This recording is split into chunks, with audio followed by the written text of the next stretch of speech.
ஸ்ரீ குருபியோ நமக. ஹரி ஓம். ஹரே கிருஷ்ணா. அனைவருக்கும் வணக்கம். மீண்டும் ஒரு ஜென்மா எடுக்க ஆசை இல்லையா? இதை கேளுங்கள். மனிதனின் பிறப்பு பிறப்பு, ஆனால் பகவானின் பிறப்பு பிறப்பல்ல, அவதாரம். ஜீவன்கள் மீண்டும் மீண்டும் பிறந்து பிறந்து மடிகிறார்கள்.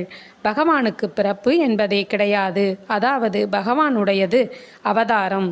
ஜடதேக சம்பந்தம் உள்ளவன் மனிதன், ஜடதேக சம்பந்தம் அற்றவர் பகவான். ஜீவன் வாழும் வீடு தேகம், அதாவது வாடகை வீடு போன்றது, லீஸுக்கு எடுப்பது போன்றது. லீஸ் டைம் முடிந்தவுடன் ஜீவன் உடலை விட்டு வெளியேறுகிறது. பகவானுக்கு இவ்வாறு இல்லை. பிறப்பு கர்மா என்பதெல்லாம் கிடையாது. பகவான் சுதந்திரமானவர். அவரது இச்சையாலேயே அவர் அவதாரம் எடுக்கிறார். ஜனங்களுக்குள் பிறந்தாலும், அதாவது அவதாரம் எடுத்தாலும் அவர் ஜனம் கிடையாது, ஜனார்தனன்.